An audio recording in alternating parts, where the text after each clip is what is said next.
कार्यक्रमाला सुरुवात करतो. माझं नाव सुभग ओक आणि मी संजय राऊत. आम्ही दोघं मिळून सादर करणार आहोत बातो बातो में. चित्रकला, चित्रपट आणि रंगभूमीवरील दिग्गज व्यक्तिमत्व श्री अमोल केळकर. अमोल पालेकर. तुमचं लक्ष आहे की नाही बघतो. अमोल पालेकर आणि लेखिका, संवादकार, सामाजिक कार्यकर्त्या आणि मूळच्या वकील संध्याताई गोखले यांच्याबरोबर आज आपण मनमोकळ्या गप्पा मारणार आहोत. बातो बातो में. ऐवज या विचार प्रवृत्त पुस्तकाच्या निमित्तानं दोघांनाही ऐकण्याचा, जाणून आणि समजून घेण्याचा हा आम्हा दोघांचा एक प्रांजळ प्रयत्न असणार आहे. संजय. हो, विरोध करण्यावर म्हणजे मी जस्ट पुस्तक उघडलंय आणि पहिलंच पान आहे ज्यावर अर्पण वाक्य लिहिलंय. विरोध करण्यावर ज्यांचा विश्वास आहे त्या सगळ्यांना. मी ज्यावेळेस हे पुस्तक वाचायला घेतलं या वाक्यापासून पुस्तकाची सुरुवात होते आणि मग पुढची 300 पानं एखादं चित्रपट उलगडत जावा आपल्या डोळ्यासमोर तशा पद्धतीमध्ये हे पुस्तक उलगडत जातं. या पुस्तकातल्या भाषेबद्दल मला विशेष उल्लेख करायला हवा. मुळात याची मूळ प्रत ही त्यांनी मराठीत स्वहस्ताक्षरात लिहिली. उत्कृष्ट भाषा आणि प्रत्येक प्रकरणातून एक चित्रकथा उभी राहील अशा पद्धतीमध्ये केलेलं प्रसंगाचं वर्णन. यातून प्रत्येक वेळेस वाचताना एक दिग्दर्शक, एक चित्रकार आपल्याला पदोपदी जाणवतो. ही केवळ एका व्यक्तीची आत्मकथा नाही, त्यांच्या आयुष्यात भेटलेल्या आणि त्यांच्या बरोबर वेळ घालवलेल्या अनेक दिग्गज लोकांची ही कथा सांगत जाते. आणि मग वेळोवेळी वेगवेगळे प्रयोग करणारे, तत्वाला धरून बंडखोरी करणारे अमोलदा आपल्याला या पुस्तकातून पदोपदी दिसत राहतात. आता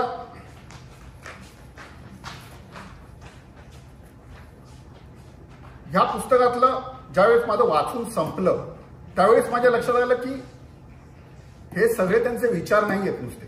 कारण बरेच वेळा आपण लिहिताना फक्त आपले विचार मांडत असतो, पण ज्यावेळेस हे पुस्तक वाचलं त्यावेळेस माझ्या लक्षात आलं की हे त्यांचे फक्त विचार नाही आहेत, तर ही त्यांची जीवनशैली. आणि हे ऐकल्यानंतर आणि हे वाचल्यानंतर माझ्या लक्षात आलं की हे फार फार मोठं आहे. त्यांच्याबद्दलचा आदर अजूनच द्विगुणित झाला. आणि मग पहिल्या पानावरचं ते वाक्य पुन्हा एकदा मी वाचतोय. विरोध करण्यावर ज्यांचा विश्वास आहे त्या सगळ्यांना, हे आपल्याला कायम विचार करायला लावतं. संजय म्हणतो तसं ही आत्मकथा नाही, मी म्हणेन त्या पुढे जाऊन हा एक जीवनपट आहे वेगवेगळ्या पात्रांचा. अमोलदांबरोबर आपल्यालाही आत्मशोध करायला लावणारा, समृद्ध करणारा. संध्याताई म्हणतात तसं हे फक्त आठवणींचं संकलन नाही, तर अमोलदांच्या नजरेतून पाहिलेला 8 दशकांचा साहित्यिक, सामाजिक आणि सांस्कृतिक स्मृतिबंध आहे. अमोलदा, आमचं खूप ऐकलं लोकांनी, ते म्हणत असताना हे कधी बोलणार. तर पहिला प्रश्न तुम्हालाच विचारतो की या पुस्तकाच्या पडद्यामागची गोष्ट आम्हाला सांगा. म्हणजे हे कधी सुचलं, का सुचलं, कधी लिहायला घेतलं, या पुस्तकाचा प्रवास कसा सुरू झाला?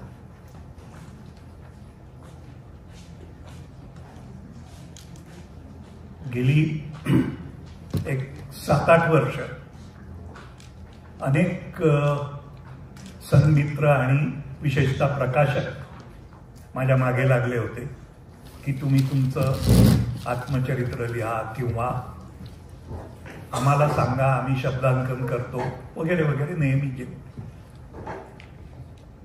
मला वेळ नव्हता ही एक पहिली गोष्ट, कारण मी अजूनही रिटायर झालेलो नाही.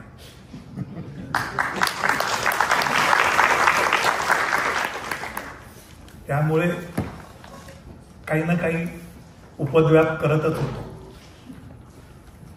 आणि दुसरं असं एक मनात येऊन जात होतं की मी जे काही जगलो, मी जे काही केलं ते सगळं खरोखरीच म्हणजे लोकांना त्यात रस असेल का ते जाणून घेण्यात आय वॉजंट शुअर. त्यामुळे मी ते टाळत राहिलो. आणि मग कोविड आला. कोविड आल्यामुळे सगळ्यांचाच नाईलाज झाला होता. मी असा विचार केला की याचा आपण चांगला सदुपयोग करून घ्यावा या मिळालेल्या वेळेचा. आणि म्हणून मी बसून लिहून काढलं. मी अगदी बाबा आदमच्या काळातला असल्यामुळे मी कॉम्प्युटरवर वगैरे लिहित नाही. मी पेन घेऊन कागदावर लिहितो आजही. त्या पद्धतीने मी बसून लिहून काढलं आणि मग मी ते सध्याच्या हाती सोपवलं. म्हटलं बघ काही बरं वाटतंय का.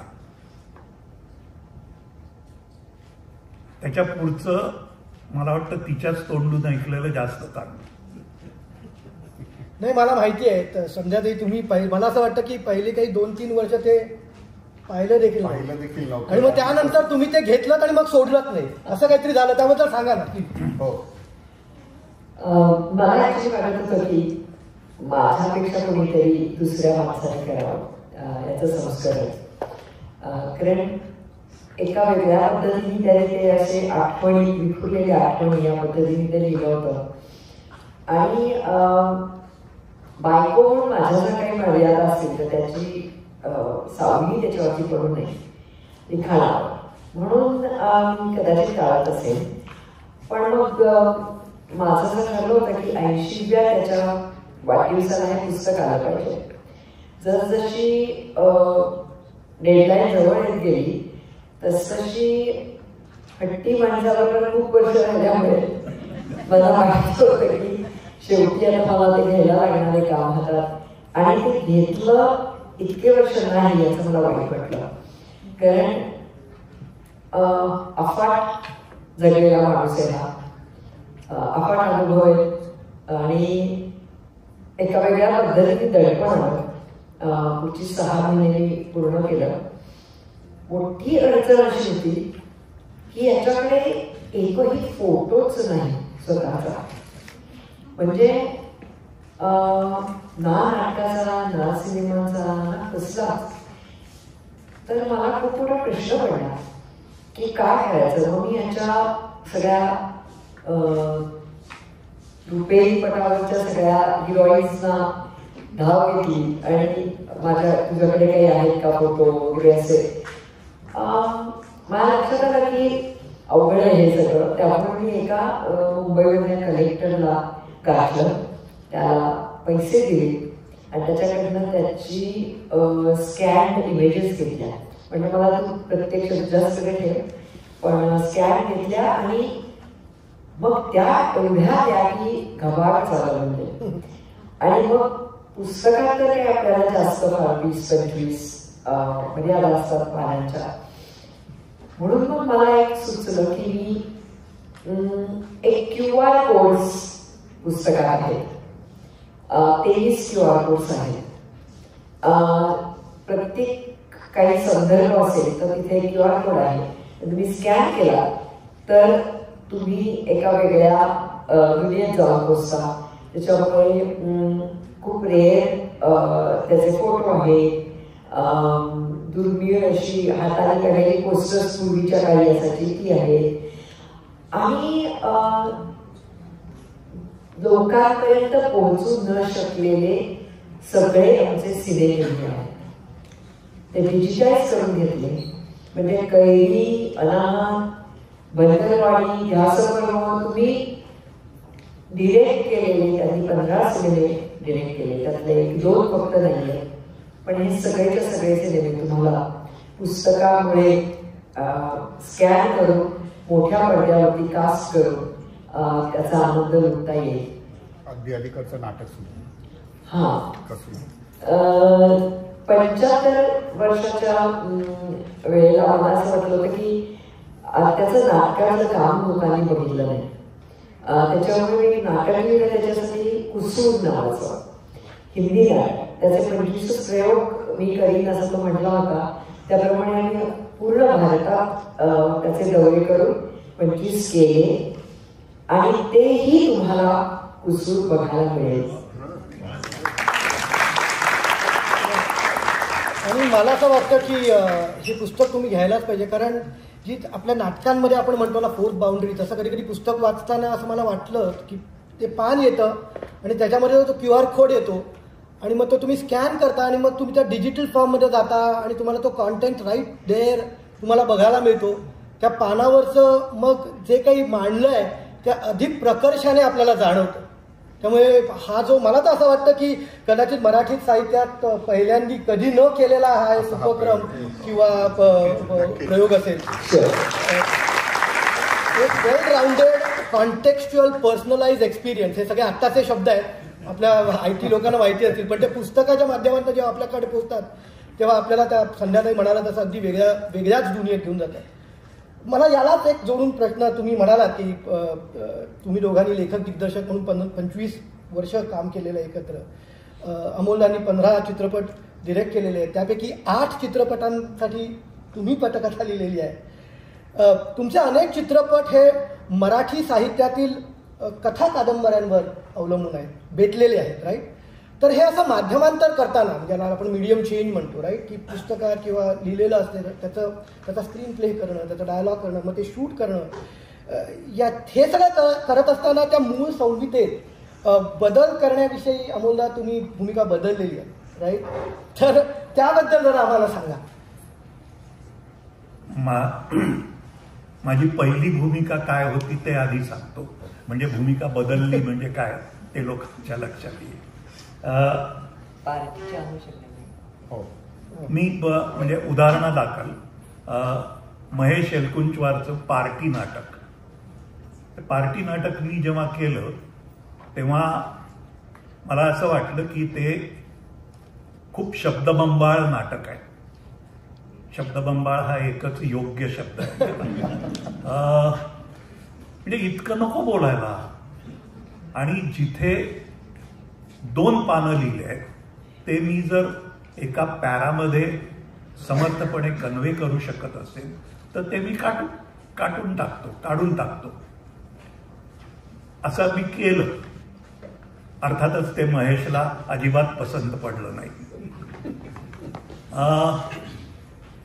त्यामुळे आमचे बरेच वाद झाले, त्याच्याबद्दल लिहिलंय ते.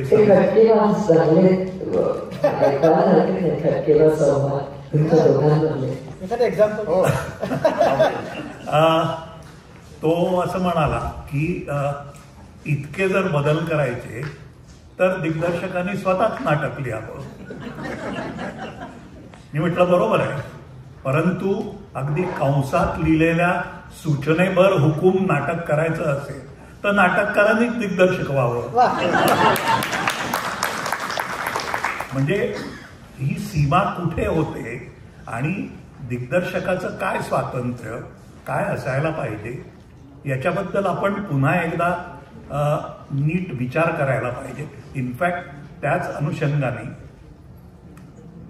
तो असं म्हणाला की तू जे नाटक केलंस ते फार फिल्मी झालंय. त्याच्यानंतर गोविंद नेहलानींनी त्याच संहितेवर सिनेमा बनवला. त्या सिनेमावर असं झालं की ते फार नाटकी आहे. तेव्हा मी महेशला एवढंच सांगितलं की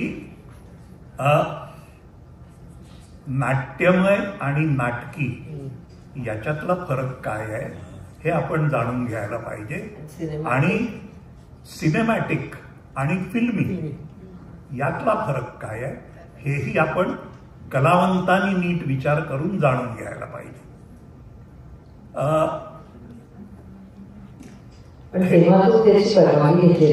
हा, तर त्याच्याशी ही चर्चा आधी झाली नव्हती. मला काय बदल करायचे आहेत, काय करायचंय हे नंतर. आणि तेव्हा मी चर्चा न करण्याचं कारण असं की दिग्दर्शक म्हणून हा माझा अधिकार आहे असं माझं मत होतं. आणि त्यामुळे त्यालाही एक छोटंसं कारण आहे. मी जेव्हा त्याच्या आधी बरीच वर्ष मी जेव्हा पगला घोडा हे नाटक केलं तेव्हा मी बादलदांच्याकडे गेलो आणि त्यांना म्हटलं की मला यात काही बदल करायचे आहेत, तर त्याच्यासाठी तुमची परवानगी हवी आहे.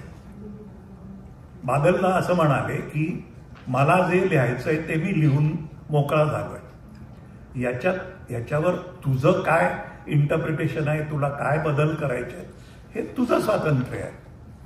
एकच गोष्ट मी आत्ताच सांगून ठेवतो की माझ्याकडे हा अधिकार नेहमीच राहील की तू माझ्या नाटकाचा खून केलास हे म्हणायचं स्वातंत्र्य माझ्याकडे आहे, बाकी तुला काय करायचं ते कर. इथपासून सुरुवात झाल्यामुळे कदाचित असेल मला असं वाटलं की हो, हा माझा दिग्दर्शक म्हणून अधिकार आहे. मी तेव्हा हे विसरलो की मी त्यांच्याकडे बदल करण्यासारखी परवानगी मागायला गेलो होतो.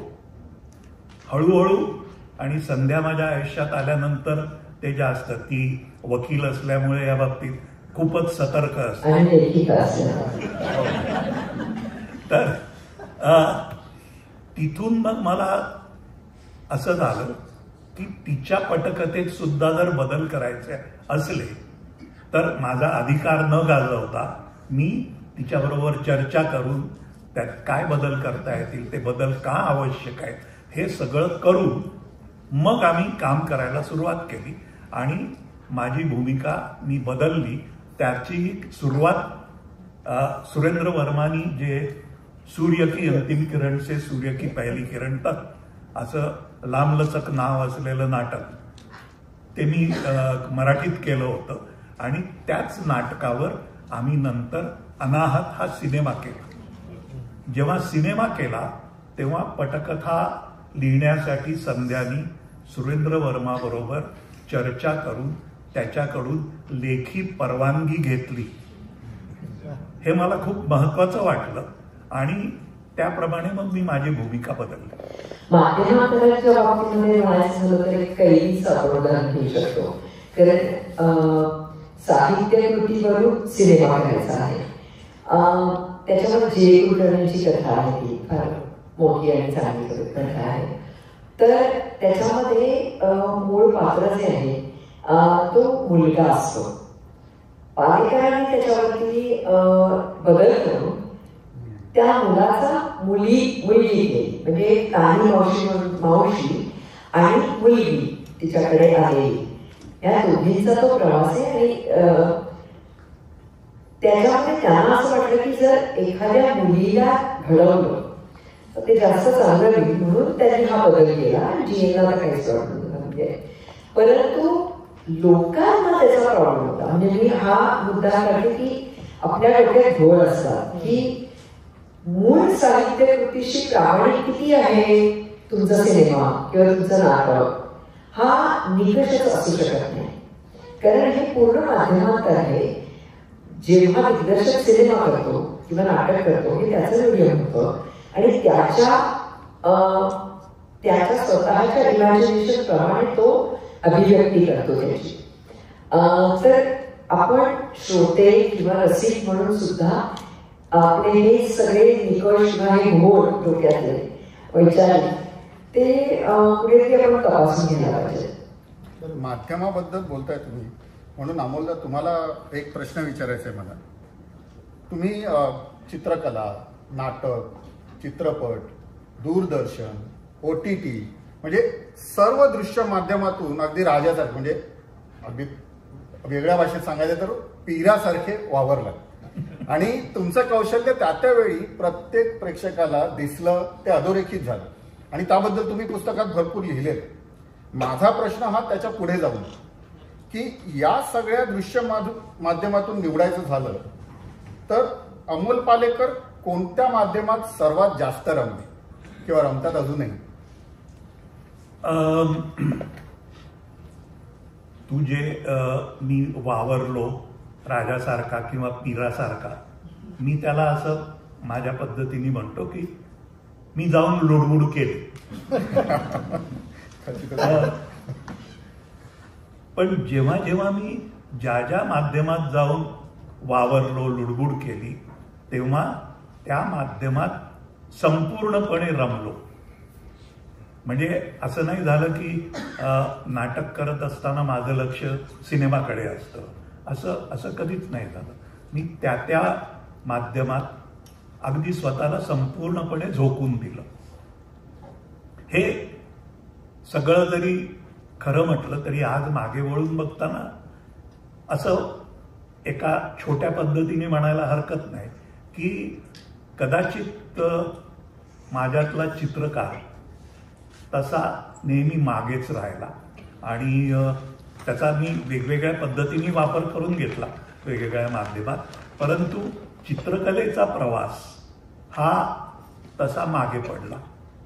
म्हणजे रमणं झालं तर ते नाटक आणि सिनेमा यांच्या तुलनेत ते तिकडचा तो काळ जो होता तो जरा कमी झाला.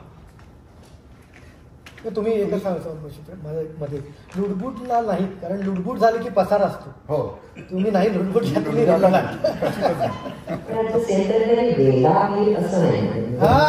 विशेषण वेडा पीर नाही, पीर म्हणूनच पीर म्हणाल. नाटकात तुम्ही बरेच प्रयोग केले. म्हणजे रंगभूमीची चौकट मोडणारे असे, भेदणारे असे बरेच प्रयोग केले. मग अवध्य झालं किंवा जुलूस झालं, गोची झालं. आणि या पुस्तकात तुम्ही लिहून ठेवलंय की साहित्य संमेलनात, म्हणजे तेही आणीबाणीच्या काळात असलेल्या साहित्य संमेलनात ज्यावेळेस जुलूसचा प्रयोग झाला, त्या जुलूसच्या प्रयोगाची आठवण कमलाकर नाडकर्णींनी एका लेखात लिहिली होती आणि तो लेख सुद्धा या पुस्तकात आहे. काय असे प्रयोग केले होते तुम्ही जुलूसमध्ये किंवा गोचीमध्ये सुद्धा? जुलूसमध्ये सगळ्यात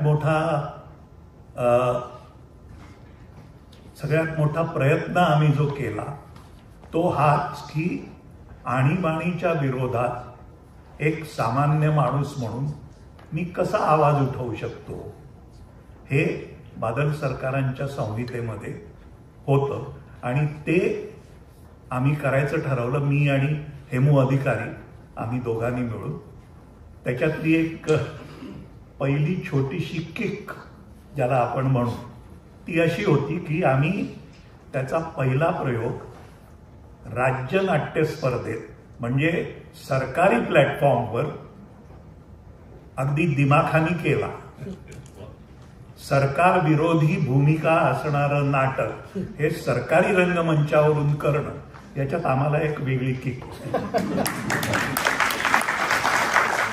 पण त्याच्यामध्ये एक बादल सरकारांचं तोपर्यंत ते अशा टप्प्यावर आले होते की ते संपूर्ण संहिता लिहित नव्हते.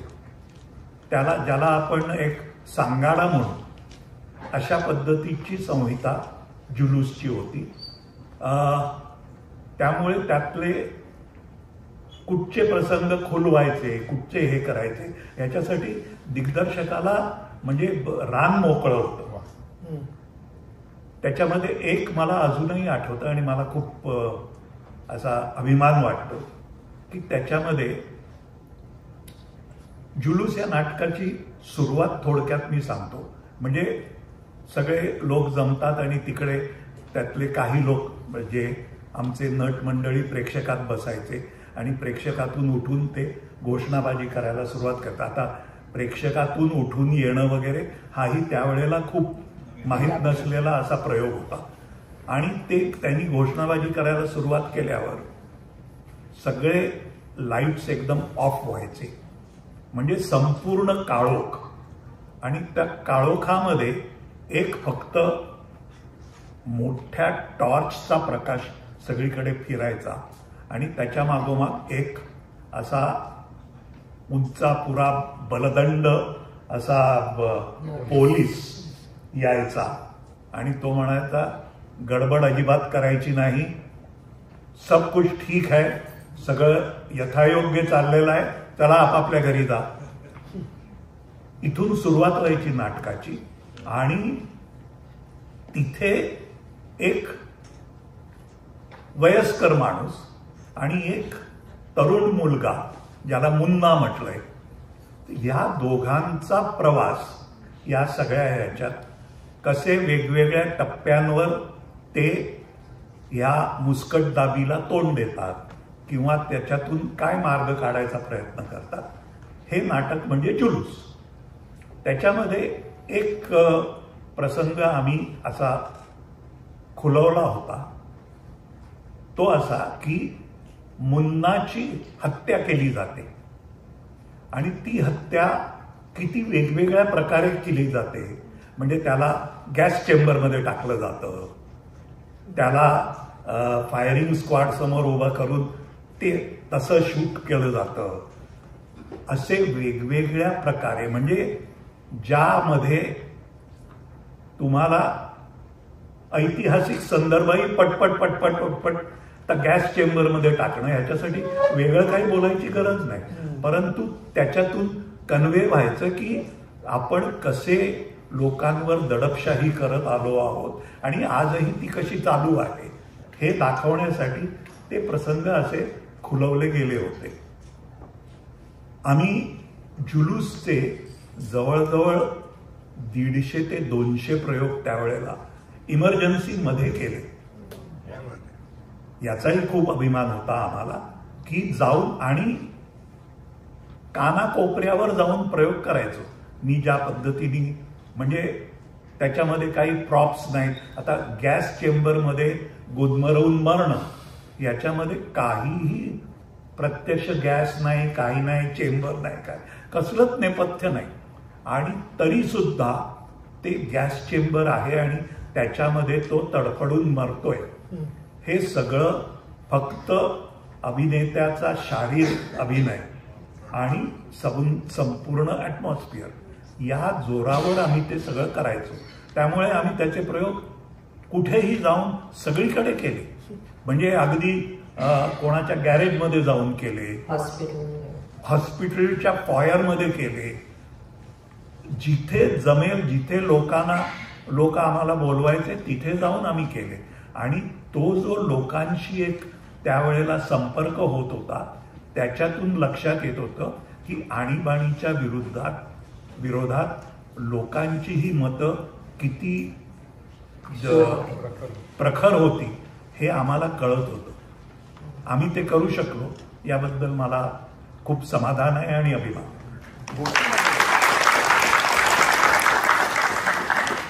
गोचीमध्ये तुम्ही वेगवेगळे ध्वनी प्रयोग केले, त्याबद्दल थोडंसं ऐकायला आवडेल.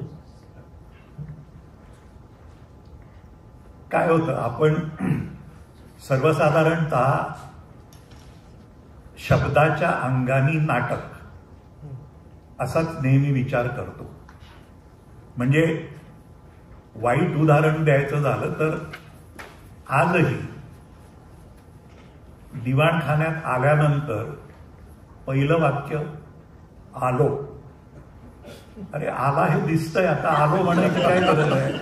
परंतु आपण इतके शब्दांवर अवलंबून असतो, लेखक आणि प्रेक्षक दोघे. गोची हे नाटक एक असं होतं की ज्याच्यामध्ये, ज्याला आपण असंबद्ध असा शब्द वापरू, असे बरेच संवाद होते. म्हणजे कापा मापा रापा सापा गापा हपापा गपापा असं ते सगळे मी तसेच वापरले. आणि त्याच्यातून निर्माण होणारी लय, नाद यांच्या अनुषंगाने आपण शब्दांचा वेगळा विचार करू शकतो का, किंवा शब्दांच्या पलीकडे जाऊन एक काही आनंद घेऊ शकतो का, हा प्रयोग गोचीमध्ये मी पहिल्यांदा केला. गोचीमध्ये आणखी एक प्रयोग म्हणजे तू जे म्हणालास ते की प्रोसिनियम आर्च, आपल्याला जी सवय आहे, म्हणजे इथे सुद्धा आता पडदा उघडला आणि ही चौकट, या चौकटीच्या बाहेर जाऊन आपण नाटक करू शकतो का, हा गोचीमध्ये पहिल्यांदा प्रयोग मी केला. आणि त्याचा पहिला प्रयोग हा आमची नटमंडळी आणि 3 बाजूला बसलेले प्रेक्षक. आता हा असा प्रयोगही कधी झाला नव्हता. त्यामुळे लोकांना त्याचं फार अप्रूप वाटलं, त्याच्यावर टीकाही झाली.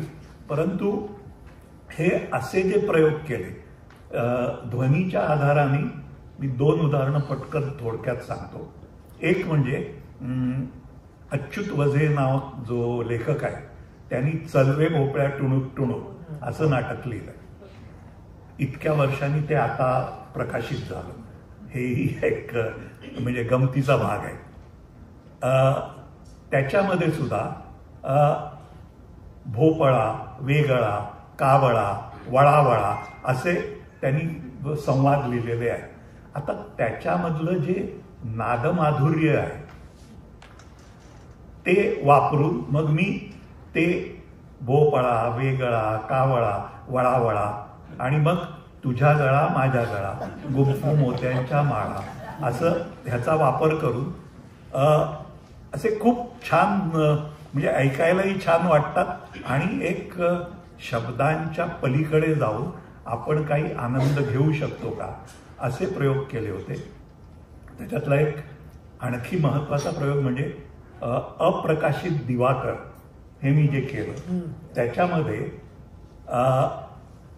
एक छोटंसं नाटक आहे. म्हणजे ते वेगवेगळे त्यांनी दिवाकर हे इतकं नाही, दिवाकर माहीत असलेले आपल्याला फक्त नाट्यछटा, त्याच्या पलीकडे जाऊन त्यांनी जे काही लेखन केलं होतं म्हणजे 1931 साली या माणसाने जे काही लिहून ठेवलंय ते अवाक करणार आहे. तर ते घेऊन मी अप्रकाशित दिवाकर असा म्हणून त्याचे प्रयोग केले. त्याच्यामध्ये एक छोटंसं नाटक आहे, ते आहे त्याचं नाव आंधळे. आता आंधळे म्हटल्यावर आपण लगेच असा चाचपडत जाणारा, काठी टेकणारा माणूस, हे एवढंच. त्यांनी त्यामध्ये आंधळ्यांच्या किती वेगवेगळ्या छटा असतात हे लिहून ठेवलंय. म्हणजे जन्मांध जो आहे तो आंधळा आणि ज्याची दृष्टी आत्ताच काही महिन्यापूर्वी गेली, यांच्यामध्ये किती फरक असेल आपण कधी विचारही करत नाही.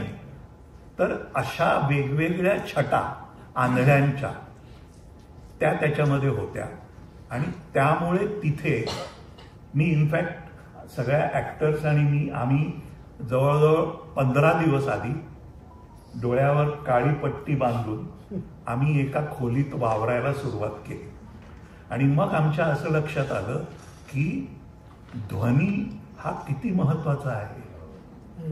म्हणजे हातातून सुटून पडलेली काठी, त्या काठीचा होणारा खडखडाट इथपासून त्यांनी दिवाकरांनी एका ठिकाणी लिहिलंय, खरा खरा अंग खाजवत ती पुढे बोलते. आता इथे ती सूचना कंसातली खरा खरा अंग खाजवत, आता तो जो साऊंड आणि त्यामुळे त्याच्यामध्ये कुठलाही रेकॉर्डेड साऊंड न वापरता फक्त लाईव्ह साऊंड वापरून तो प्रयोग आम्ही करायचो. तर ध्वनीच्या अंगाने आपल्याला काय काय नवीन जाणून घेता येईल हा प्रयत्न आम्ही त्याच्यात केला. हो, अगदीच. हल्ली लोक मेथड ऍक्टिंग वगैरे असं म्हणतात, पण हा जो आणि आत्ता तुम्ही जे उदाहरण दिलं त्याच्यावरच माझा प्रश्न चांगला आहे की तुम्ही नेहमी आपल्या माध्यमातून एक विशिष्ट शिस्तीचा आग्रह धरला, राईट. आत्ता पण तुम्ही सांगितलं नाही, आंधळ्यांची भूमिका करायची आहे तर पट्टी बांधा. स्पॉन्टेनिटी, क्राफ्ट आणि तंत्र याच्या पकडीवर तुम्ही महत्त्व खूप दिलंय. समोर चित्र काढत असताना कधी थांबायचं किंवा तुमच्या सिने कारकिर्दीमध्ये प्रवास आपण कधी पॉज करायचा, मग कधी प्ले करायचा, हे तुम्हाला बरोबर जमलंय अमोलला. तर त्याबद्दल तुम्ही सांगाल का की ते कसं तुम्हाला जमतं? नाही, याच्यासाठी मेहनत करावी लागते. एवढं तू जे म्हटलंस की स्पॉन्टेनिटी, आपल्या डोक्यात चुकीचे घोळ आहेत. म्हणजे आपण म्हणतो की नाही, ते मी स्पॉन्टेनियसली तिकडे जाऊन रंगमंचावर स्पॉन्टेनियसली काहीही होता कामा नये. म्हणजे फक्त अपघातच स्पॉन्टेनियसली होऊ शकतो, पण त्या पलीकडे सगळं हे आधी ठरवलेलं, चोख तालमीत घोटून घेतलेलं आणि त्याप्रमाणेच व्हायला पाहिजे. ही या शिस्तीत मी वाढलो आणि त्याच्यावर माझा पूर्ण विश्वास आहे. शंभू मित्रासारखा दिग्गज कलाकार, त्यांनी मला या बाबतीत खूप एक वेगळी जाण करून दिली. ती अशी की आधी लेखकांनी लिहिलेले संवाद तू बोलतोस, मग दिग्दर्शकांनी सांगितलं ते तिकडे जाऊन बोलायचं, अमुक पद्धतीने बोलायचं, हे हातवारे, हे सगळं दिग्दर्शक सांगतो, हे करतो. मग त्यावेळेला तिकडून लाईट आलेला असतो, तो लाईट बरोबर कसा घ्यायचा, हे प्रकाश योजना अमुक, हे सगळं आधी ठरलेलं आहे. पण हे ठरलेलं आहे आणि ते घोटून घेतलेलं आहे असं न वाटता प्रेक्षकांना एक आत्ताच हे घडतंय असं जे जाणवून देतो तो चांगला कलाकार असतो. आणि मग त्या पलीकडे जाऊन ही मिनिमम रिक्वायरमेंट झाली. मी ते म्हणाले की याच्यामुळे तो श्रेष्ठ बिष्ट काही ठरत नाही, ही मिनिमम रिक्वायरमेंट आहे.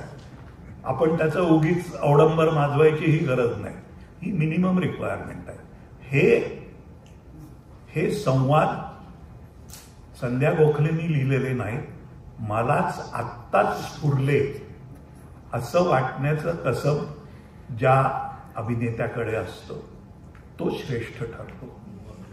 आणि तो त्यावेळेला असं तुम्हाला भासवतो की हे मला आत्ताच सुचलं आणि हेच सुचलंय, दुसरं काही सुचू शकणार नाही. हे करण्याचं कसब ज्या थोड्या अभिनेत्यांमध्ये असतं तो मग श्रेष्ठ अभिनेता. हे इतकं ज्ञान मला माझ्या अतिशय तरुण वयात मिळाल्यामुळे स्वतःबद्दल चुकीच्या कल्पना मी कधी बाळगल्या नाही.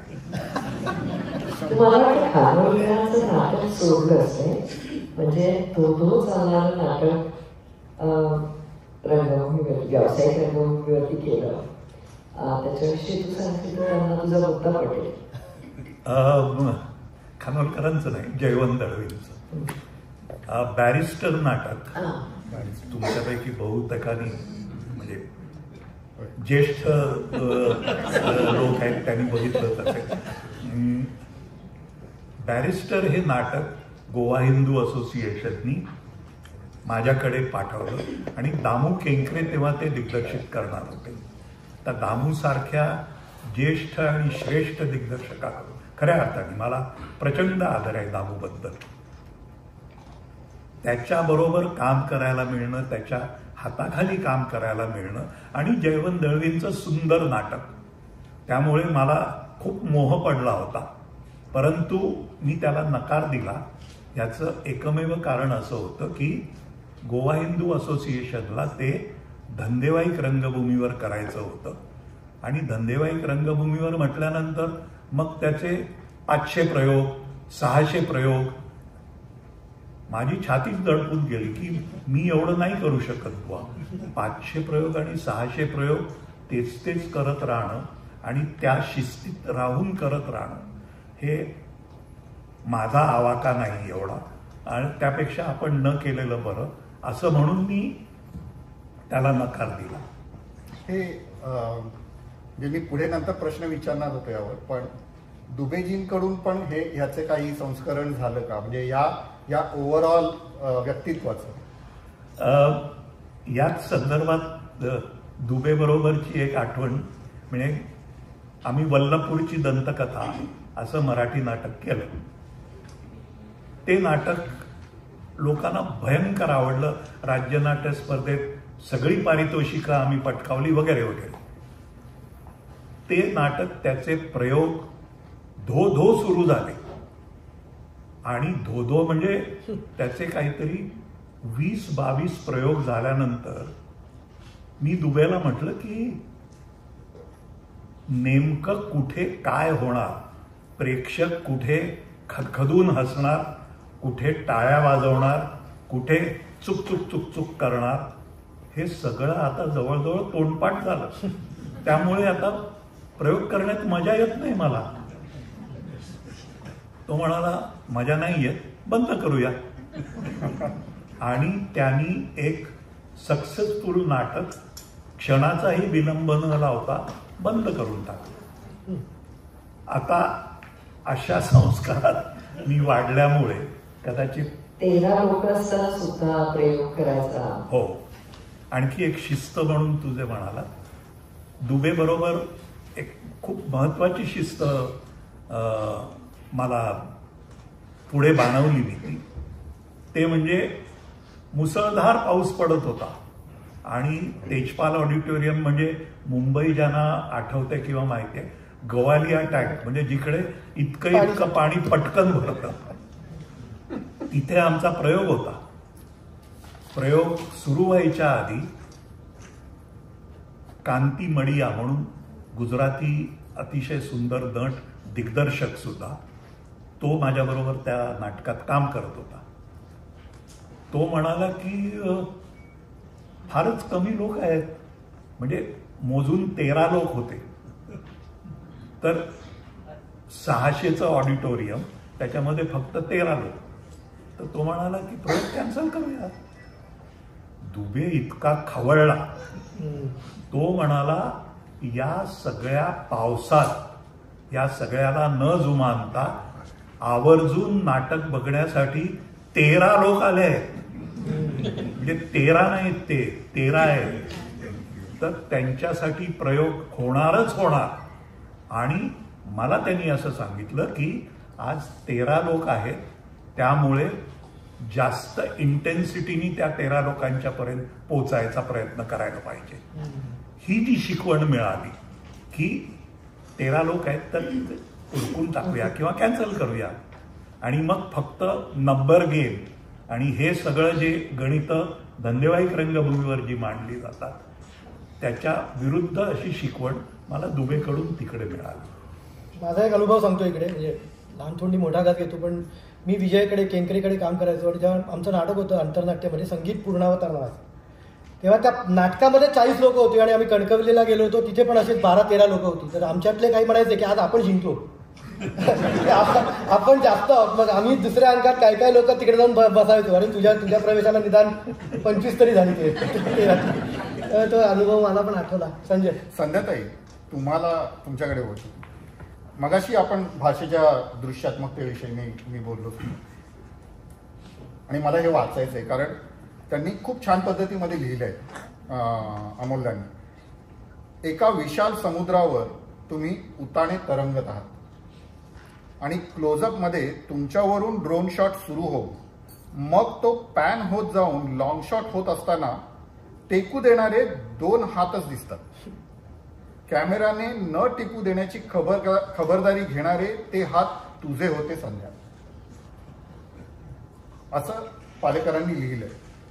तर पेशाने असे वकील असताना हा सर्जनशील प्रवास आणि त्यांच्याबरोबरची केलेली इतकी सारे चित्रपट, त्याचं स्क्रीन प्ले आणि काय म्हणजे काय प्रवास होता, जाणून घ्यायला नक्की आवडतं. कशी सुरुवात झाली या सगळ्याची? टिकू वगैरे म्हणजे मला असं वाटतं की ते मांडळ असतं, पण वकिली आणि मला हा प्रश्न विचारला जातो की वकील असताना तू असं सर्जनशील कसा प्रवास केला. These are not mutually exclusive fields. अतिशय फॅसिनेटिंग आहे वकिली, आणि मी इथेच 10 वर्ष प्रॅक्टिस केली न्यूयॉर्कमध्ये.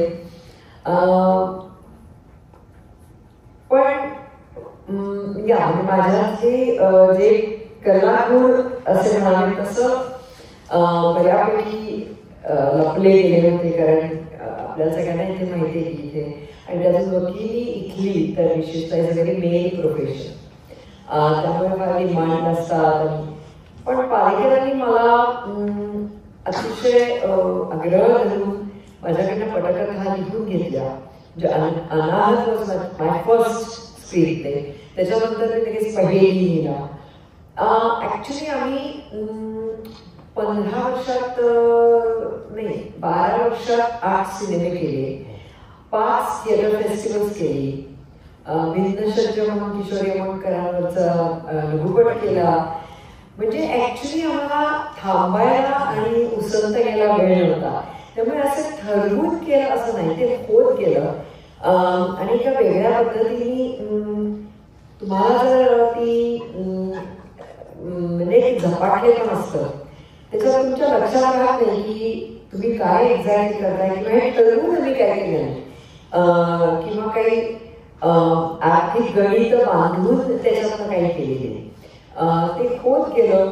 साहित्याची खूप आवड, संगीताची खूप आवड आणि त्याच्यामुळे ते जमत गेलं.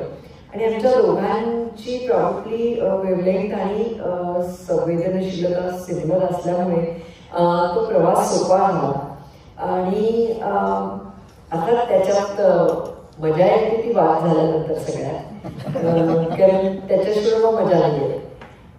पण ते दिग्दर्शक तो आहे आणि मी लेखिका आहे, तर ह्या कुठेतरी मर्यादा मी स्वतःसाठी म्हणजे मानून घेतल्या होत्या. त्यामुळे असे भांडण झाले वादाचे.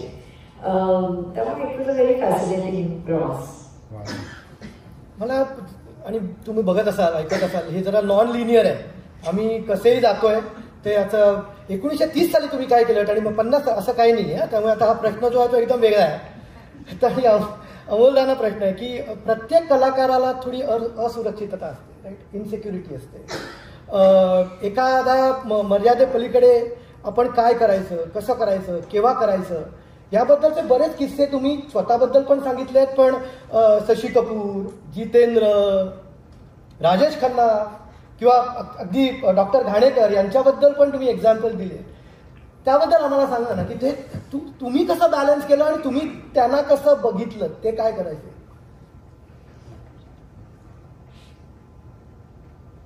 अभिनेत्याची असुरक्षितता याच्याबद्दल मी खूप सविस्तर आत्ता यांनी नामावळी घेतली, त्यांच्याबरोबरचे माझे अनुभव त्याच्यात मी लिहिले आहेत.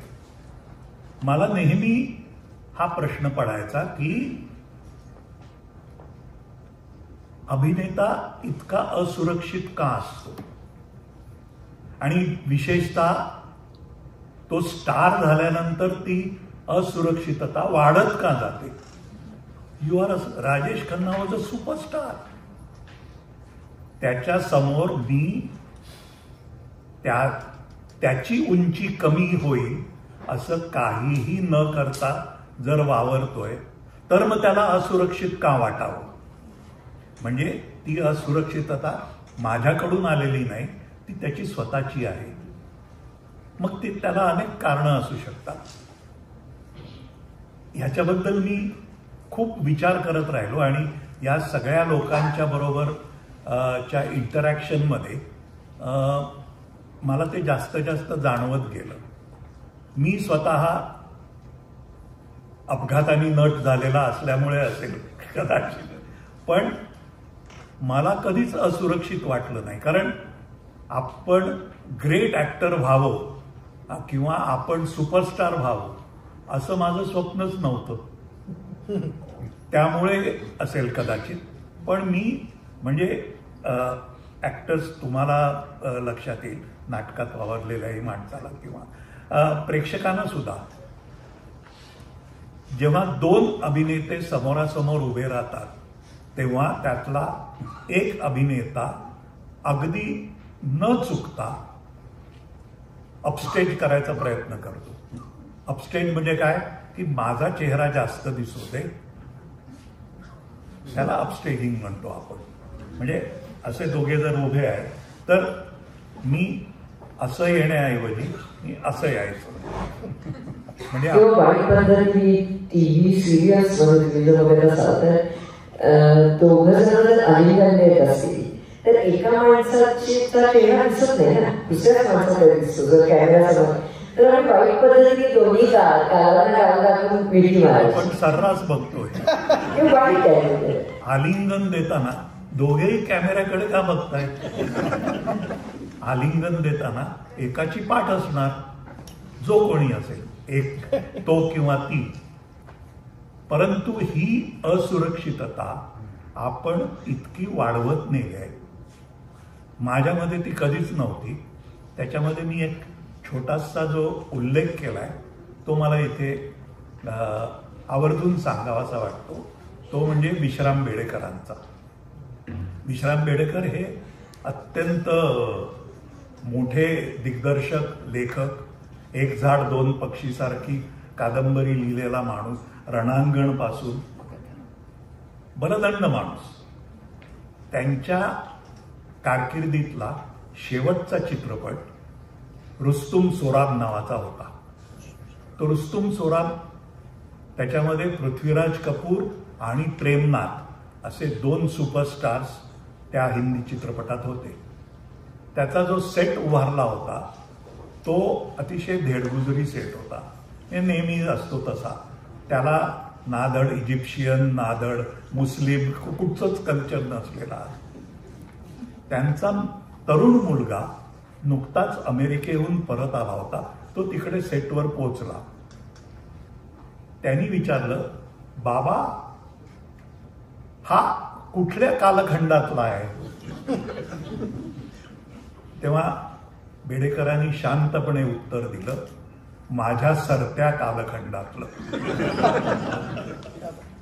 आता ही इतकी स्वतःकडे दुरस्तपणे बघण्याची क्षमता किंवा आपला काळ संपत आला हे मान्य करण्याची क्षमता ही फार कमी लोकात असते.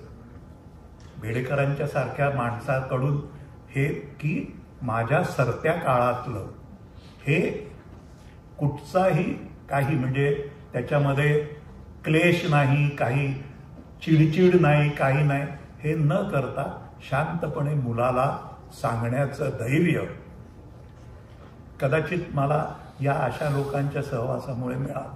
त्यामुळे मी कधीच असुरक्षित नव्हतो.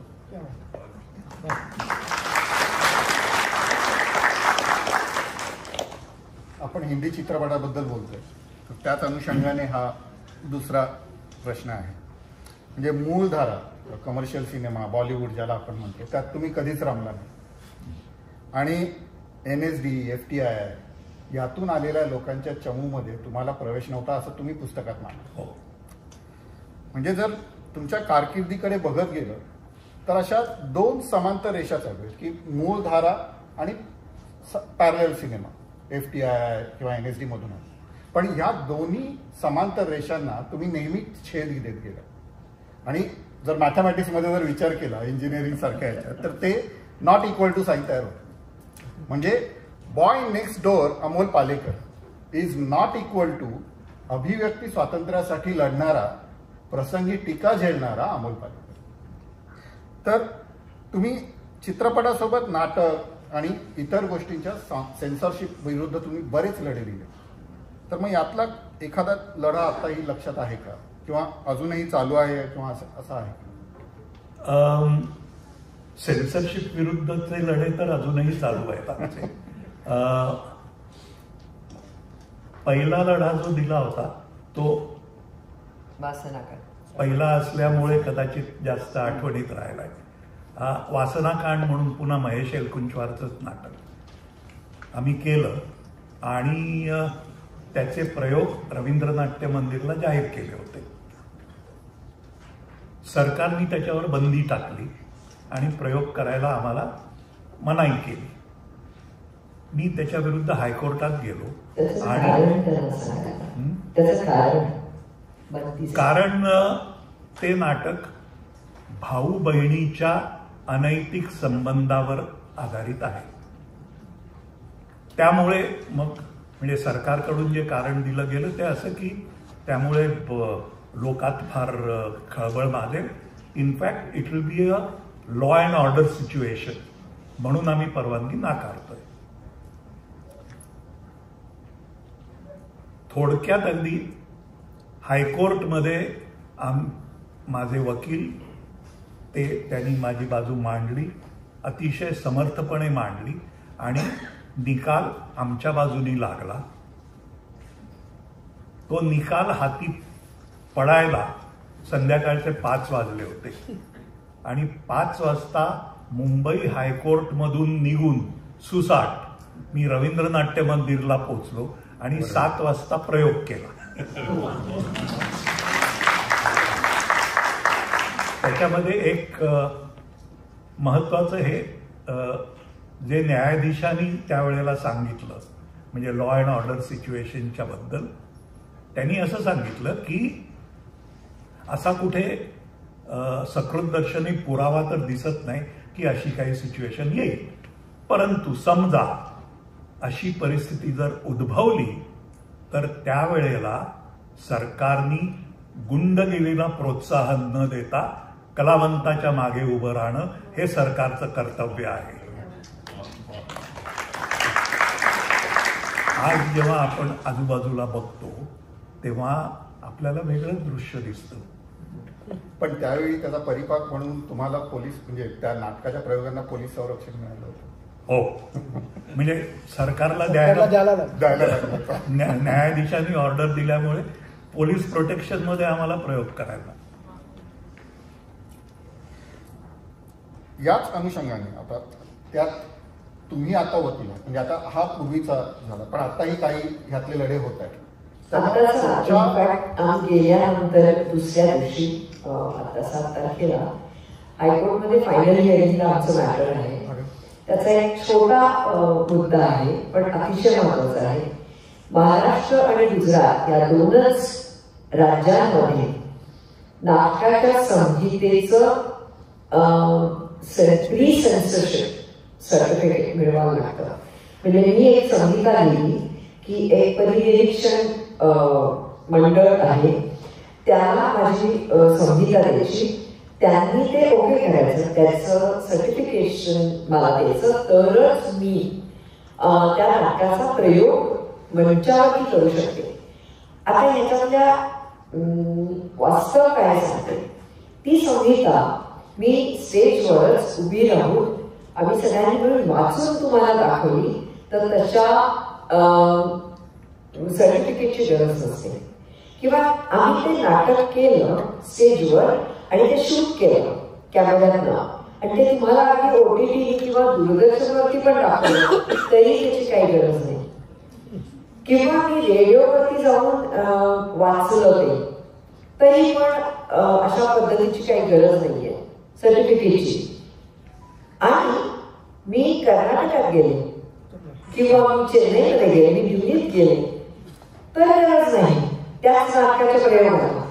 किंवा मी जेव्हा दिल्लीचा प्रयोग जो मस्त राजरोसपणे सगळ्या देशभर होतोय तो जर मला महाराष्ट्रात करायचा असेल तर मला एक टेम्पररी सर्टिफिकेट घ्यायला लागतं. त्याच्या मागचं लॉजिक काय आहे, म्हणजे महाराष्ट्रातले सगळे रसिक हे कमी प्रगल्भ आहेत म्हणून आमच्यावरती अशा पद्धतीचं काहीतरी अंकुश आहे का काय म्हणजे.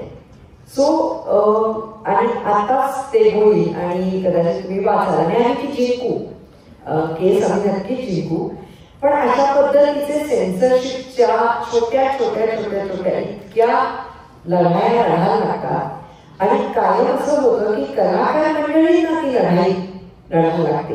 म्हणजे माझ्या नाटकावरती बंदी आहे किंवा माझ्या नाटकामध्ये सांगितलं की हे 3 शब्द, आता मी तेंडुलकरांचं नाटक करतेय आणि त्याच्यामधली काही जी राम किंवा अशा पद्धतीचे ज्या काही शब्द असतील ते तुम्ही काढून टाकले तर त्या नाटकाचा जो बोध आहे तो बदलतो. मला धुतल्या तांदूळासारखं ते नाटक चवीलाच नाहीये ना. सो त्याचा संदर्भ जातो. अशा पद्धतीने जी ढवळाढवळ होते अभिव्यक्तीमध्ये त्याच्यासाठी आम्ही वेगवेगळ्या पद्धतीने लढतोय आणि आमचे सुप्रीम कोर्टमध्ये पण केसेस आहेत. सिनेमाच्या बाबतीतही तेच आहे. कदाचित तुम्हाला माहिती असेल ज्या पद्धतीने पद्धतशीरपणे प्रॉपगंडा सिनेमा केला जातो किंवा जो सिनेमा प्रस्थापित शासनाच्या विरुद्ध काही आवाज उठवणारा असेल तो दाबला जातो. अशा पद्धतशीर पद्धतीने सेन्सरशिप चालू आहे आणि त्याच्याविषयी आमची लढाई न्यायालयीन चालूच आहे आणि आम्ही शांतपणे न्यायालयात लढतो. मगाशी नाटकात तुम्ही सांगितल्याप्रमाणे म्हणजे आता तुम्ही हे सगळे लढे देताय आणि ह्या बऱ्याचशा संहिता आहेत ज्यामध्ये लैंगिकतेबद्दल बऱ्यापैकी भाष्य आहे, चांगल्या अर्थाने भाष्य आहे. पण आणि असे लैंगिकतेचे भाष्य असणारे नाटक किंवा चित्रपट हे तुम्ही भरपूर केले. पण हे चित्रपट करत असताना कुठेही तुम्ही लैंगिकतेचं भडक वास्तववादी चित्रण केलं नाही, तरीही त्याचा आशय मात्र प्रेक्षकांपर्यंत पोहोचवला. तर मग म्हणजे आता त्याच्यात म्हणायचं झालं तर दायरा आहे किंवा क्वेस्ट आहे असे चित्रपट आहेत, आणि आता आपण मगाशी म्हणत होतो तसं वासनाकांड आहे, अवध्य आहे. तर मग हे असं चालू असताना या सगळ्या गोष्टी करत असताना कुठेही सवंगतेकडे तुम्ही झुकला नाही. मग अशा याच्यात दायरासारखा जो चित्रपट आहे त्या चित्रपटाला बेस्ट मेलचं पारितोषिक सोनाली कुलकर्णीला मिळणं याबद्दल सांगाल, कारण हे खरोखर असं एक युनिक जी गोष्ट झाली आणि त्याबद्दल नक्की आवडेल ऐकायला. दायराबद्दल आधी थोडक्यात सांगतो. दायरा ही गोष्ट एक ट्रान्सवेस्टाईट, मी जेव्हा तो सिनेमा केला तेव्हा ट्रान्सवेस्टाईट म्हणजे काय इथपासून प्रेक्षकांच्या चेहऱ्यावर प्रश्नचिन्ह असायचं.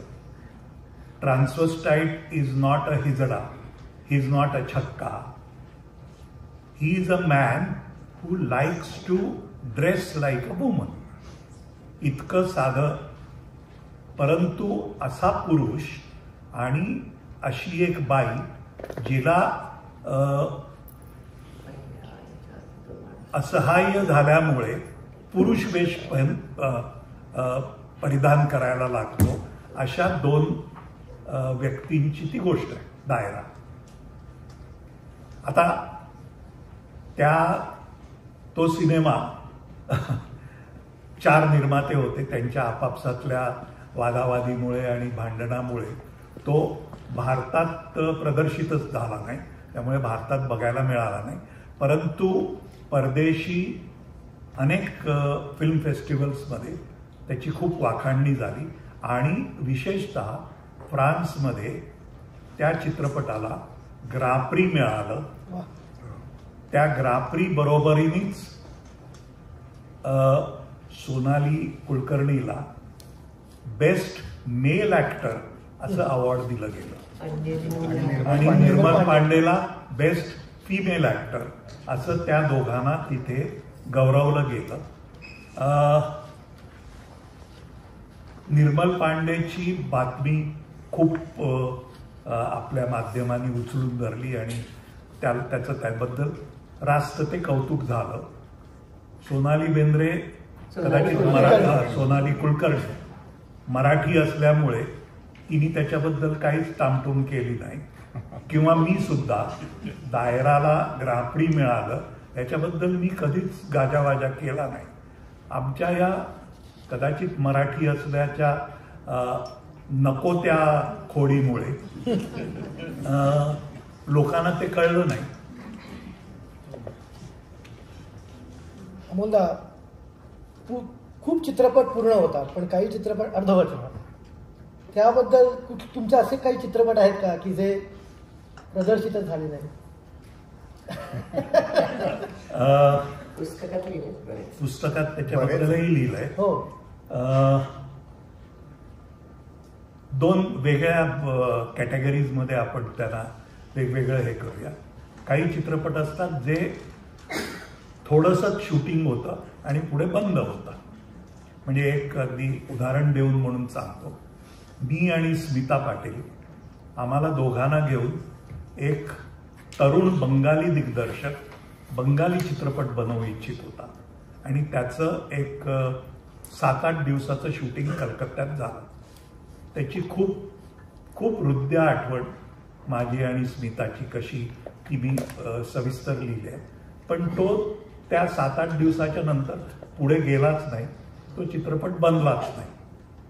हे एक उदाहरण. किंवा दुसरं उदाहरण म्हणजे समीरा नावाचा एक चित्रपट विनय शुक्ला असा पुन्हा FTII मधून आलेला एक छान काहीतरी वेगळा चित्रपट बनवावा अशा यांनी बाहेर आलेला सुंदर चित्रपट त्यांनी, त्याचं मूळ नाव होतं वही बात आणि त्याच्यामध्ये परीक्षित सहानी, शबाना आझमी, मिथुन चक्रवर्ती आणि मी असे अशी स्टारकास्ट होती. तो चित्रपट संपूर्ण बनला, सगळं झालं, परंतु डिस्ट्रीब्युटर्सनी त्याला संपूर्णतः नाकारला, म्हणजे तो प्रदर्शितच होऊ शकला नाही. आता संपूर्ण झालेला चित्रपट प्रदर्शित न होणं याची खंत वेगळी असते, कारण सगळं तुम्ही तिकडे खूप काय काय केलेलं असतं. त्या ह्याच्यात जयदेवजींचं एक सुंदर गाणं होतं भूपिंदरच्या आवाजात. ते गाणं अजूनही मला आठवलं की खूप काय काय काय काय जुन्या आठवणी येतात. किंवा मी त्याच्यात डिटेलमध्ये म्हटलंय, परीक्षित सारखा नट, मिठून सारखा नट, शबानासारखी अभिनेत्री यांच्या बरोबर काम करताना मला काय काय जाणवलं. आणि आता ते सगळे अनुभव तर माझ्याकडे आहेत, ते काही कोणी माझ्याकडून काढून घेऊ शकत नाही, असं म्हणून समाधान मानायचं. तुम्ही संगीताबद्दल बोललात, सॉरी, पण डान्स हा पण एक आपल्या फिल्मचा एक अविभाज्य घटक असतो आणि त्या बाबतीत जरा म्हणजे त्यामुळे माझं ते कसं काय तुम्ही मॅनेज केलं आणि त्याच्याबद्दलच्या आठवणी तुम्ही सांगितल्या, एखादी आठवण? गाण्याबद्दलच्या 2 आठवणी आहेत, त्या दोन्ही पुस्तकात लिहिल्या आहेत. मी थोडक्यात एक पहिली आठवण म्हणजे मला नाचायचं वगैरे नव्हतं, परंतु एका जागी बसून गाणं गायचं होतं. तर मी अगदी अशी 56 इंच छाती घेऊनच तिकडे गेलो की मला गाणं चांगलं कळतं, मला सूर चांगले कळतात, मी बऱ्यापैकी गाऊ शकतो, त्यामुळे मला गायला काहीच प्रॉब्लेम नाही. राजा ठाकूरांनी बाजीरावचा बेटा नामक एक सिनेमा मला घेऊन बनवला होता, ते रजनीगंधाच्या आधी. आणि ते म्हणाले की आज आपण गाण्याचं चित्रीकरण करायचंय. ते भजन सुद्धा तुमच्यापैकी बऱ्याच लोकांनी ऐकलं असेल, एकतारी संगे एकरूप झालो. सुधीर फडक्यांनी त्यांचं संगीत आहे आणि त्यांच्याच आवाजात. मी बसलो तिकडे आणि माझ्या असं लक्षात आलं की हे इतकं अवघड काम मला जमणारं नाही. अवघड अशासाठी की मी बसून लिपसिंग घ्यायचा, त्याच्याच बरोबरीने या हाताने चिपळ्या वाजवायच्या आणि या हाताने एकतारी वाजवायची आणि शिवाय अभिनय करायचा. आता अशा 4 गोष्टी एकत्र करणं मला शक्य नव्हतं. मी रडकुंडीला आलो आणि मी राजाभाऊंना म्हटलं की मला नाही वाटत मला हे जमेल, तुम्ही दुसरा कोणतरी नायक घ्या आणि तुम्ही चित्रपट करा. राजाभाऊंनी मला कसा धीर दिला, काय दिला हे सविस्तर लिहिलेलं आहे. त्याच्यानंतर नाचायचे प्रसंग माझ्या वाट्याला कमी आले. I was fortunate about that. पण एका चित्रपटात, जो चित्रपट पुन्हा रिलीज झाला पण तो अगदीच म्हणजे लोकांना कळायच्या आधीच तो उतरवला गेला, प्यासी आंखे म्हणून एक चित्रपट, मी आणि शबाना, आम्ही दोघे. आणि तिकडे सेटवर गेल्यानंतर माझ्या असं लक्षात आलं की आज सॉन्ग पिक्चरायझेशन आहे. माझी छाती दडपून गेली. मग त्यांनी डान्स डिरेक्टर, मग त्यांनी आम्हाला मूव्ज द्यायला सुरू. चांगली गोष्ट अशी की माझ्या लक्षात आलं की शबाना सुद्धा माझ्या इतकीच कच्ची आहे. तिचंही नाचण्याचं अंग फारसं असं कौशल्य नाही. मग काय, मग आम्ही दोघांनी एकमेकाची थट्टा करत, एकमेकाची चेष्टा करत आम्ही ते पूर्ण एन्जॉय करायला सुरुवात केली. की ती मला सांगायची तू किती वाईट नाचतोय, मी तिला सांगायचो तुला काही जमत नाही, असं करत आम्ही धमाल केली. तर हा पण एवढाच प्रसंग माझ्या वाट्याला. हो हो. आणि वहिदा रहमानच्या समोर नाचायचं म्हणजे मला इतकी लाज वाटली. तर मी त्याच्यातूनही एक ट्रिक काढली शोधून आणि मी असं म्हटलं की नाटकाच्या त्या नाचाच्या शेवटी मी जाऊन वहिदाजींना उचलून आणतो आणि त्यांनी नाचायचं. निर्माता दिग्दर्शक सगळ्यांना ती एक कल्पना इतकी आवडली की तेवढंच लक्ष ठेवून मग आम्हाला जे काय करायचं ते वाईट पद्धती करत राहिलो. पण शेवटी जाऊन वहिदाजीनं आम्ही खेचून आणलं आणि त्यांनी काही न नाचता फक्त एक ठुमका दिला असा आणि त्या गेल्या आणि आम्ही सगळे आडवे झालो. मग पर्सनल लाईफ मध्ये पार्टीत वगैरे नाचतात का नाही? छान. संजय, तुम्ही मगाशी चित्रपट वितरणाबद्दल बोललात. तर चित्रपट वितरणात या ज्या अडचणी येतात आणि विशेषतः म्हणजे मराठी चित्रपटांमध्ये होणारी जी ओव्हरऑलच वितरणाची वानवा आहे, तर याबद्दल तुमचे काही अनुभव आहेत का? मला माहिती आहे की म्हणजे तुम्ही पुस्तकातही लिहिलं आहे की अनाहत तुम्ही सर्वपित्री अमावस्येला प्रदर्शित केलं किंवा ऋषीदांनी प्रिंट हातात घेऊन अक्षरशः म्हणजे दारोदारी जाऊन वितरणाचा प्रयत्न केला. खामोश चित्रपट विधू विनोद चोप्रांनी एकाच चित्रपटगृहामध्ये सुरू केला. आम्हाला आवडेल ऐकायला असं काही असतील. मी अतिशय बोलू शकते, कारण आपल्याला हवे तेवढे खेळ आणि हवी ती सिनेमागृह मराठी सिनेमांना मिळतच नाही. म्हणजे आजही आज तर जास्त झाली वाईट परिस्थिती. तर पितृपक्षामध्ये कोणताच हिंदी सिनेमा कधीच रिलीज करत नाही, कधीच. त्यामुळे आम्ही आमच्या जेव्हा लक्षात आलो तर आणि आम्ही जेव्हा अप्रोच झालो तेव्हा या आपले सहर्ष स्वागत आहे असं म्हणून कुठलाही खेळ घ्या, कुठलंही थिएटर घ्या, अशा पद्धतीने आम्हाला पुन्हा संधी होती आणि आम्ही त्याचा फायदा घेतला आणि दो पैसे कमावले. आम्ही जेव्हा प्रीमियर ठरवला त्याचा शुक्रवारी, तेव्हा आमच्या एका कोल्हापूरच्या मैत्रिणीचा फोन आला की काय आहे तुम्ही सर्वपित्री अमावस्येला काय हे ठेवलंय. आम्ही दोघांनी एकमेकांच्याकडे म्हणले आम्ही तर आमच्या म्हणजे माहीत आम्हाला याचं कधी भावही नसतं. तर म्हणलं का बाबा, तर नाही म्हणजे मी कोल्हापूरच्या बाहेर नाही जाऊ शकत, मी प्रवास नाही करत. तर अशा पद्धतीने एकतर आम्ही दोघेही नास्तिक आहोत, परंतु अशा पद्धतीचे आराखे आम्ही कधीच बांधले नाही.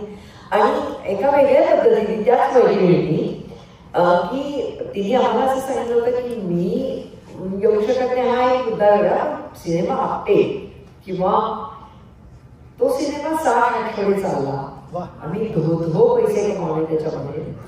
तीच मैत्रीण आम्हाला असं म्हणजे तुम्हाला अवश्य लागते. छान आहे. पण मला वाटतं तू रजनीगंधाचा एक प्रिंट घेऊन गेले होते वासुदा, ते सांगावं. हो, ऋषीदा नाही, वासुदा. रजनीगंधा जेव्हा बनून तयार झाली त्याच्यानंतर वितरकांकडून सतत नकार येत राहिला आणि त्यांचं म्हणणं बरोबर होतं, म्हणजे समजण्यासारखं होतं. ते विचारायचे वासुदाना की नायक कोण आहे? अमोल पालेकर. ये ऐसा क्या नाम है? म्हणजे नायकाचं नाव पालेकर वगैरे असणं किंवा आडनाव असणं हेच, तेव्हा आपण फक्त कुमार, कपूर अशीच लोक सगळी, दिलीप कुमार, राज कपूर. त्यामुळे अमोल पालेकर असं मराठी नाव कळणार की हा मराठीच आहे असं नाव असलेला हिरो ये क्यों, असा पहिला प्रश्न. अच्छा, हीरोइन कौन है? तुम्हें विद्या सिन्हा करके नई लड़की है. अरे दोनों नए हैं वो. अच्छा, विलन कौन है? तो विलन है नहीं. तर त्यांनी एका डिस्ट्रीब्युटरने ते फिर कायको फिल्म बनाते आणि सगळ्यांनी नकार दिला. त्याची आणखी एक छोटीशी वेगळी आठवण जी आहे, त्याचा पहिला शो, त्याचा काय प्रीमियर असं काय मोठं काही नव्हतं. त्याचा पहिला शो आकाशवाणीमध्ये सकाळी 11चा शो. त्या 11च्या शोला आम्ही सगळे गेलो होतो आणि आम्ही बाहेर बसलो होतो. लोकांना फिल्म आवडते असं बासुदा आज जाऊन आले, त्यांनी सांगितलं की अरे लोक हस रहे, अच्छी लग रही है, वगैरे वगैरे वगैरे. त्याचा निर्माता सुरेश जिंदल, तो फार अस्वस्थ होता नॅचरली. तो माझ्या शेजारी येऊन बसला आणि मला म्हणाला की यार तुम्हें क्या लगता है पिक्चर चलेगी कि नहीं. तर मी म्हटलं की तुम फिक्र क्यों करते हो, अगर ना भी चली तो दिनेश ठाकुर का कोई भी पोर्शन ले लो और एक सिगरेट की ऐड बना लो, कारण तो सतत सिगरेट ओढ़त असतो. और मेरा कोई भी पोर्शन ले लो और टूथपेस्ट की ऐड बना लो, मैं सिर्फ करता रहता हूं. तो ये 2 फिल्म तुम बना सकते हो. आता तो इतका चिडला माझ्यावर, साहजिक आहे तो या पद्धतीचे हे असल्यामुळे. पण असे आता मी ना 2 मार्क द्या, असे छोटे प्रश्न विचारणार. बरं. 1-2 प्रश्न. पहिला, मराठी माणसाचा जुहू सारख्या ठिकाणी एकमेव बंगला आणि त्याचं नाव चिरेबंदी, म्हणजे एका बाजूला धर्मेंद्र, एका बाजूला शत्रुघ्न सिन्हा, अशी सगळ्या याच्या अमिताभ बच्चन, यामध्ये एक चिरेबंदी. काय म्हणजे नाव ठेवताना आपण सगळ्यांनी म्हणजे माझ्या वयाच्या किंवा माझ्यापेक्षा थोड्या लहान वयाच्या लोकांना मामाचा वाडा चिरेबंदी हे माहिती नाही. तर माझं असं अगदी विश्वास होता की सगळे मला मामा करायला टपले, तर म्हणून मामाचा वाडा चिरेबंदी. उत्पल दत्त आणि तुम्ही, तुमची रोमॅन्टिक जोडी. ही ऋषिदांची कमेंट होती. ऋषिदांनी त्यावेळेला असं स्टेटमेंट दिलं होतं की I have the best romantic pair with me, Amol and Utpal. आणि सिगरेट.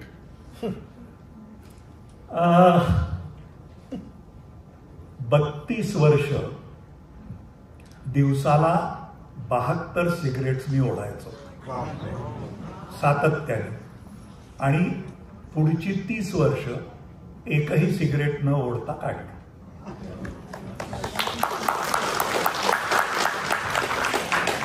आपण रॅपिड फायर कडे बोलूया. हो, पण त्याच्यावेळेस तुम्हाला सांगतो, तुम्ही 32 वर्षाकडे थांबू नका. जे जे करायचं त्याच्या त्या करा. त्या 2-2 मार्कांवर तुम्हाला एक प्रश्न विचारतो पटकन, असं म्हणजे तो आहे. पण चित्रपटात अमोलदा कधी अँग्री यंग मॅन नव्हते, पण पुस्तकात मात्र ते पदोपदी बंडखोर दिसत आहेत. तर who is the real man? Both are real. Very अतिशय सरळ निष्कपट माणूस आणि स्वतःच्या तत्वांशी घट्ट राहून त्याला हवं तेच तो करतो. आता मी प्रेक्षकांना थोडे प्रश्न विचारणार आहे आणि मग मी त्याला अनुषंगाने पहिला रॅपिड फायर विचारणार आहे. मला सांगा, अमोलदांचं कुठलंही एक हिंदी किंवा कुणाला गाणं माहिती आहे का? म्हणायचं आहे लगेच पटापट. आने वाला. बरं, अजून? जब दीप जले आना. अजून अजून अजून अजून लोकांनी अभ्यास करून आले ना? हा, अजून? रजनीगंधा. यापैकी तुम्हाला आवडलेलं गाणं कुठलं? एक गाणं निवडणं कठीण आहे, किंवा गरज काय एक गाणं निवडायची. माझ्या पदरी, माझ्या वाट्याला इतकी अप्रतिम गाणी मिळाली की म्हणजे I was fortunate about it. तुम्हाला एक प्रश्न विचारतो परत, आणि जातोच आहे मी. रॅपिड फायर अख्खी 2 मिनिटात होणार आहे. पण किशोरी आमोणकर यांच्यावर भिन्न शब्द हा माहितीपट तुम्ही सहज विकसित केला. अनाथ मधलं ध्रुपद तर सिनेमाचा गाभाच आहे. तुम्हा दोघांमध्ये किंवा तुमच्या मते तुमच्या संगीताचं स्थान काय, मला जाणून घ्यायला खूप आवडेल. संगीत कोर आहे माझा. आणि आम्हालाही संगीत आवडतं, त्याला का नाही आहे छान. आम्ही सोबत असलो की सतत गाणं ऐकतो. मग ते फिल्म संगीत असेल, मराठी असतील, हिंदी असतील किंवा रागसंगीत असेल, पण संगीताची साथ सतत असते. अगदीच. थँक्यू. चला आता झटपट पटापट रॅपिड फायर म्हणतात. चला अमोलदा, मला माहिती आहे तुम्ही पुस्तकात खूप लिहिलंय भटकंती विषयी, तर US, युरोप, भारत की अजून कुठला देश? US नक्कीच नाही, सॉरी. इकडचं इमिग्रेशन, इतकं वाईट इमिग्रेशनचा अनुभव मी संबंध जितक्या देशात गेलो तिकडे कुठेच येत नाही. त्यामुळे मी इथे यायला अत्यंत अनुत्सुक असतो. काहीतरी बदललं पाहिजे, पण माहिती नाही. ट्रम्पच्या राज्यात असो. चहा की कॉफी? कॉफी. हिंदी की मराठी की बंगाली? अर्थात मराठी. गोलमाल की चितचोर की छोटी सी बात की अजून कुठला? त्यांना उत्तर गोलमाल. जरीना वहाब की विद्या सिन्हा? दोनच नावं का विचार? त्यांचंही लक्ष आहे. सिगरेट की पाईप? मी दोन्ही सायमल्टेनियसली वापरले. पाईप सुरू करण्याचं कारण होतं सिगरेट कमी होईल. सिगरेट काही कमी झाले नाही आणि पाईप वाढला आणि दोन्ही एका स्टेजला सोडून दिलं. गुलजार की जावेद अख्तर? गुलजार. फिल्म संगीत की राग संगीत? दोन्ही. ध्यास पर्व की कैरी? ध्यास पर्व. वासुदा की ऋषिदा? ऋषिदा. टाइम्स ऑफ इंडिया की Indian express? Indian express. Times of इंडियाचं स्वरूप किती आणि कसं सहजी बदललं याबद्दल मी तासभर वेगळं बोलू शकतो. ट्रॅव्हलिंग की थिएटर? ट्रॅव्हलिंग. संध्याताई सोडून first love, painting, acting, direction, sleep, eating, travelling की क्रिकेट? क्रिकेट. अरे काय आठवण आहे? मी सोडून म्हणायची गरज नाही. संध्याताईंसोबत. सोबत. क्रिकेटची एखादी आठवण? नाही, क्रिकेटच्या खूप आठवणी आहेत. म्हणजे मी तास 2 तास क्रिकेट आणि त्याच्या आठवणी याच्याबद्दल बोलू शकतो. त्यामुळे नको. एवढंच सांगेन की आज जर या वेळेला आपली मॅच क्लॅश करत असती तर मी इथे नाही म्हटलं. बरं झालं. आपली इंग्लंड टूर सकाळची असते इकडे. उत्पल दत्त की अमरीश पुरी?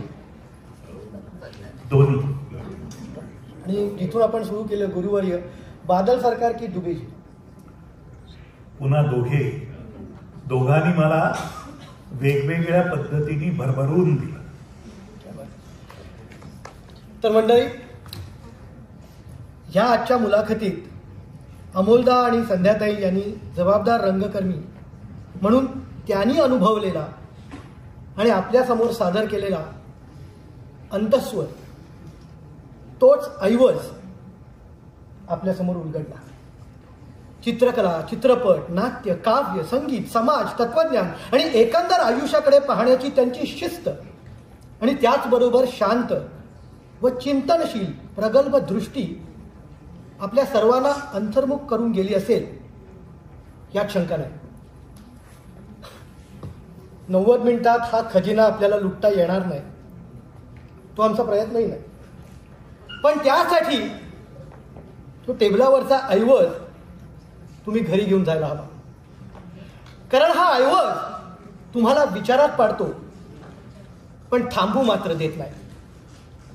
तुम्हा रसिकांचे आभार, सियाटल महाराष्ट्र मंडळाचे आभार, संजय तुझे आभार, तुझेही आभार, आणि शेवटी अमोलदा आणि संध्याताई तुमचे मनापासून आभार.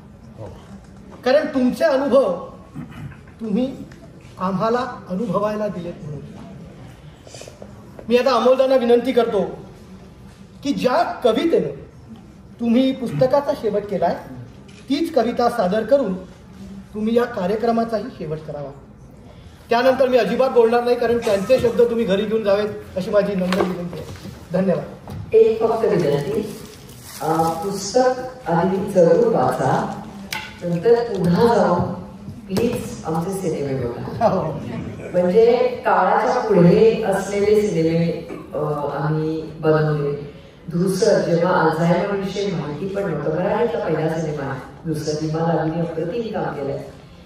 असे अनेक सिनेमे आहेत की जे तुमच्यापर्यंत पोहोचले नाहीये, तर तुम्ही ते जरूर वाचा आणि बघा, हे अगदी जरूर वाटतं.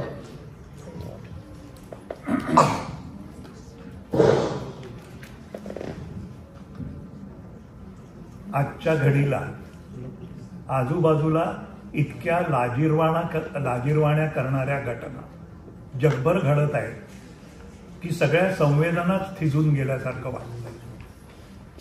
घर राज्य सोडून कामासाठी आलेल्या कामगारांचे लोंढेच्या लोंढे अस्तित्वाचं ओझं पेलत पायी निघाले होते, तेव्हा त्यांना थांबवू शकलो नाही. 24 तास खोटं आणि द्वेष भरलेलं गरळ ओकणाऱ्या कोणाचंच तोंड गप्प करू शकलो नाही. बेधडक अंगावर गाडी घालू शकण्याची हिंमत असलेल्यांना अपराधी ठरवू शकत नाही. अनाथ बालिकांचं होत असलेलं शोषण थांबवू शकत नाही. धर्माच्या नावाखाली देश दुभागायला निघालेल्यांच्या तोंडावरचा मुखवटा काढू शकत नाही. मग मी करू तरी काय शकलो आजवर? पूर्वी कधीच न वाटलेली भीती आजच्या घडीला नक्की वाटते. आजूबाजूचा काळोख माझा घसा आवळतोय का? माझ्यातला अल्ट्रामरीन ब्लू फिका होतोय का? ग्राम्स्कीचं एक वाक्य मला पटतं. I am a pessimist because of intelligence, but an optimist because of will. Ultramarine ब्लूच्या थेंबापाशी आठवते, तेव्हापासून असायचो मी अल्ट्रामरीन ब्लूच्या थेंबासारखा लांबच लांब पसरत, घरंगळत, ओघळत. तेव्हा सूर्य उगवायचा आणि मला दिसायचाही. तेव्हा आभाळ नितळ होतं. आज जेव्हा वर बघतो तेव्हा आभाळच नसतं माथ्यावर. नाही दिसत सूर्य, नाही दिसत किरण. कुठे झिरझिरीत, कुठे नागमोळी, कुठे पातळ, आणि आता येऊन थिजलेला एक दाट अल्ट्रामरीन ब्लू थेंबापाशी. इथून पुढे खोल खोल जाईल कातरलेल्या भविष्याच्या वरखातून झिरपत, पाझरत. पण कुठवर? जिथे जमेल पुन्हा एकदा एक दाट कोॲग्युलेटेड थेंब, शांत, थंड. आता ऑक्सिजन 50 झालाय, बुबुळ क्षीण झाले, तरी हातातल्या व्ह्यू फाइंडरमध्ये दिसतोय सूर्याकडे थेट बघणारा हायसिंथ. मुठीत त्याच्या आहे माझी दाळ. जोवर असेल ती अल्ट्रामरीन ब्लू रंगाची, तोवर माझा आवाज फुटत राहील.